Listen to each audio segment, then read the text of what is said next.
5 seconds. Ladies and gentlemen, I have great pleasure in welcoming you to the 5th annual general meeting of your company and wish you all a very happy new year. The director's reports and the audited statement of accounts for the year ended 31st December have already been circulated, and with your permission I shall take them as read. The directors have recommended an increased dividend on equity shares. The shareholders will also get the benefit of a tax exempted dividend.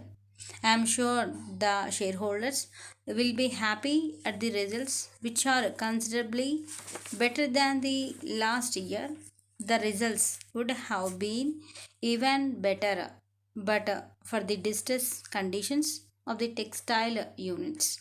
In spite of various appeals to the previous government, it has not taken measures to improve the health of the textile industry. One hopes that the government will realize the importance of the textile industry in the total economy of the country and take steps to improve the viability of this important industry. In this respect, there is a ray of hope in the industrial policy statement made by the Minister of Industries, where he has mentioned that he would like to see that where there are price controls, the prices are reasonably remunerative.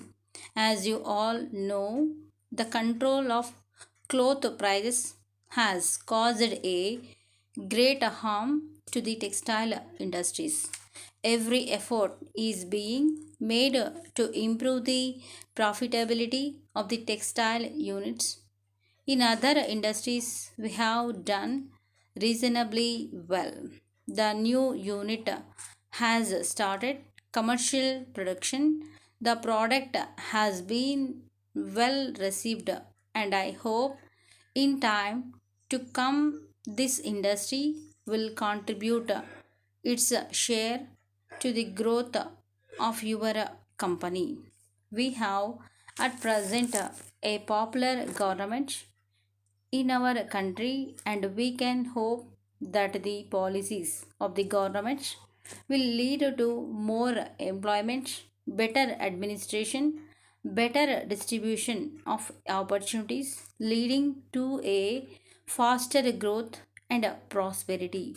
It is not that everything was wrong with the policies followed up to now, but with the changing items requirements of a large population living in an extremely poor condition. The industries minister has recently announced the new industrial policy of the government.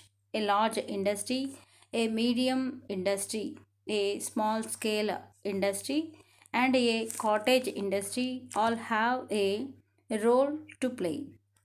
One can argue with the objectives of the policy. All these various cultures are interdependent.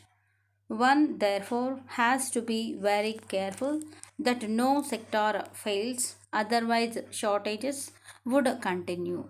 One must also make sure that quality does not suffer, particularly where either a medium scale or a small scale industry works as an ancillary to other industries, or where there is danger to health because of inadequate quality control.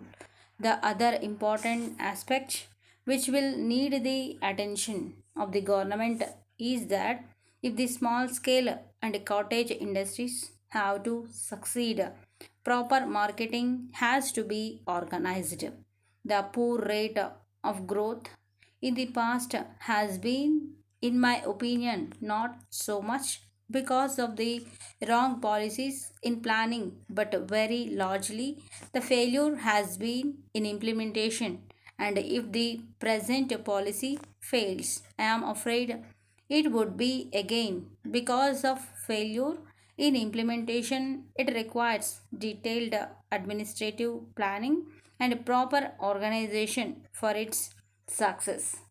In the past, many of the rules and regulations and controls have been because of shortages in foreign exchange. Today, when there is no shortage in foreign exchange, one was hoping that there would be lesser regulations and controls. This is not indicated in the new policy. It is most unfortunate that there are signs of industrial problems in the whole country which could be solved with the consensus of government and industry as a whole.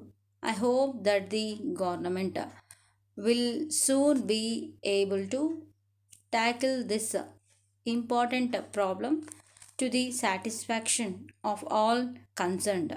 Finally, I would like to say that the present government must strengthen its administration for a successful implementation of its aims and objectives of the development of the industries throughout the country.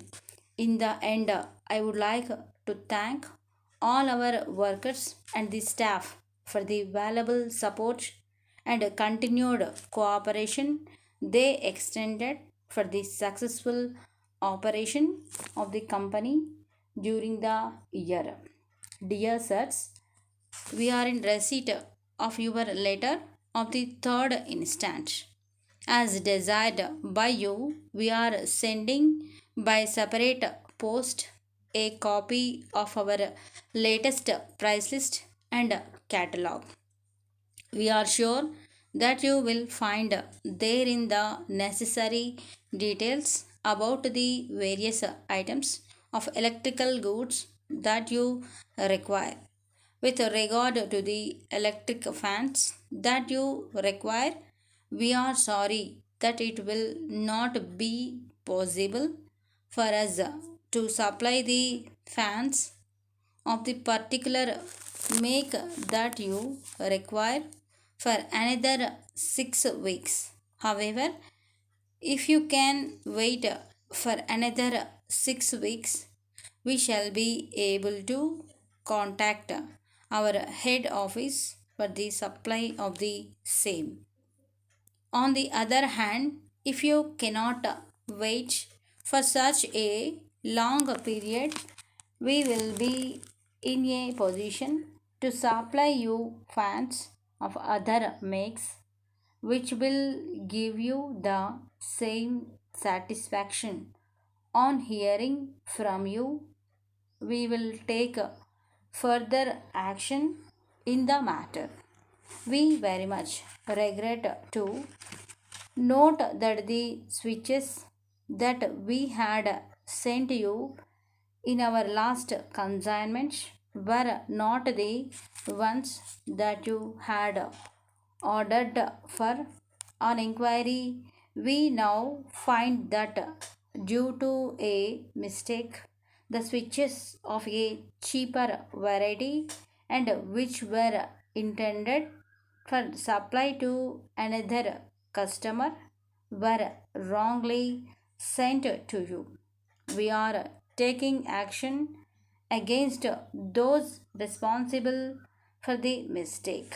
We regret the mistake and assure you that it will not be repeated.